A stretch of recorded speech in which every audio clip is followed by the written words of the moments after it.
to Every Disney Movie Ever. My name is Jess and I'm watching Every Disney Movie Ever. Today I'm going to talk about Nancy Drew. Nancy Drew is a 2002 ABC television release. It's directed by James Frawley, cinematography by James Chressanthis, editing by Micky, Blythe and Scott Vickrey, music by Richard Marvin, and it's written by Amy Canaan Mann.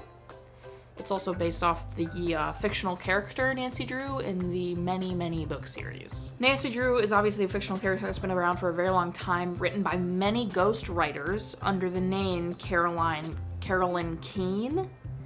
And this movie isn't based off a particular Nancy Drew book or story, so I can't do a comparison because they're just using the character and like her whole like sleuthing thing that she does. Not like a specific story. I don't know if there has been a Nancy Drew book that covers a college drug problem. I'm sure there has now, but Nancy Drew has been a character written, all that kind of stuff, since like the 50s.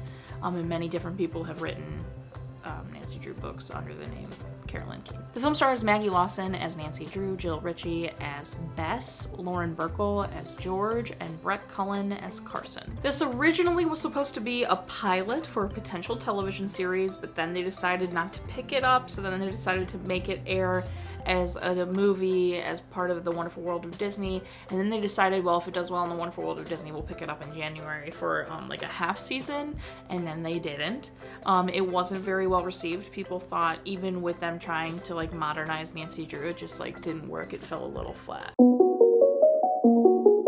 The edit was actually very fast-paced and fun in a lot of this movie, especially at the beginning to like introduce Nancy and all her friends moving into college and everything, and I really enjoyed that. I loved the fast-pacedness of it. But then, you know, we had like the freeze-frame sketches to go to commercial, just like Confessions of an Ugly Stepsister, except obviously these sketches were like more modern and on books about Nancy Drew and stuff like that, and didn't vibe with me that way. But the quick edits and like the quick edits and the storytelling were good. In that, and it was well paced as well, I think. This had some really quick dialogue, which I also really loved, kind of went hand in hand with the quick editing. I really enjoyed how fast paced the dialogue and story were moving through on this one, and how it just made you feel like Nancy's really smart and knows what she's doing. And I liked being able to follow that. I never felt like bored. I was always like, okay, I'm with Nancy on what she's doing. Like, I was never bored, which is a huge prop to the edit, but also the quick dialogue. The fact that it's quick could be attributed to the director and the actors and the writer, you know, but the fact that it's streamlined and it sounds intelligent, none of it felt very like fake or unnatural, is a huge prop to the writer. And also the fact that I was never bored, as much as that is also to the editor, that's also to the writer. It means every scene felt pretty important to the story or necessary to tell the story, which was great. I also think the relationships are really cute, especially between her and her two friends that she's been with forever, Bess and George. I love that they're really good friends of hers. They hold her accountable and are like, hey, you're breaking the law now, like this is not okay, while simultaneously being like, how can we help you without breaking the law? So I really loved the genuine relationships there. And then I also liked the relationship between her and her dad, like the tension when he was like, you're 18, like stop this. But also like him being like, you know, she also knows what she's doing, and just their relationship in general was very sweet. And there is a parent death. Her mother has passed away. Maggie Lawson is back. She was obviously in Model Behavior, so it's fun to have her back. I also think this has to be close to when she gets Psych. When did Psych start airing? I feel like Psych was on forever. So this has to be close to when she landed Psych, because I know she was on that show from the beginning and she was very good and on it forever, so I don't know. It has to be though. But she did a fantastic job. I get what people were saying about the whole like Nancy Drew vibe. I feel like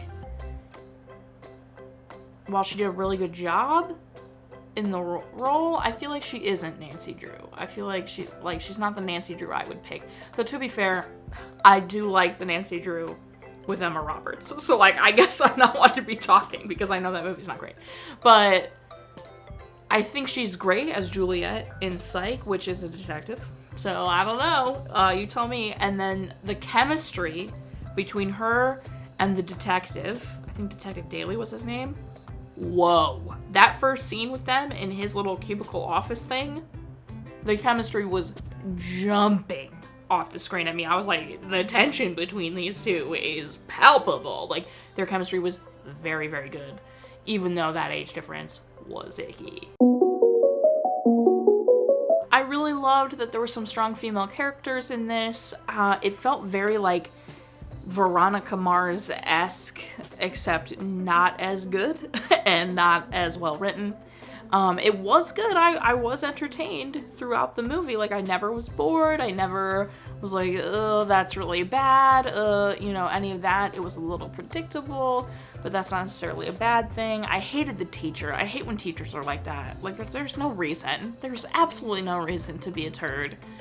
Especially when you're teaching a class. Like, get out of here with that. I hate it when teachers try to do that. They try to be mean and, like, weed out weaklings or whatever. Like, no, get out of here with that. I hate it. But I loved that the coach ended up being kind of a good guy. And I liked the whole, standing up and all that kind of, I liked this. I don't think it was, as good as, like, Veronica Mars. But it was entertaining from front to back and definitely better than Mr. St. Nick, so. I think we learned always do the right thing, always go for the truth, help people when you can help people. I think there's a lot of really cute lessons in this, but it definitely was, like, setting up for a show. So I feel like it didn't, like, it didn't have a lot of lessons because it definitely was, like, setting up for a show. Like, you could tell that they wanted to do episodes after this. That's everything I have for Nancy Drew. My total movie count is... Not my total movie count. My final rating is 6. Little notepads. Out of 10. No, what? Yeah. Our total movie count is... Our parent death toll is... Cry count is still the same. If you want to keep up with the movie I'm watching when, follow me on Instagram or Twitter. You'll find out what movie I'm watching when. I put up videos every Monday and Friday and sometimes Wednesday. Join Patreon. Buy merch. Until next time, come while you subscribe, and I'm not in charge of your life. You are, so you do, and don't be the athletic director about it. Patreon has daily trivia, weekly random facts, monthly podcasts. I think you should get on there. Just saying.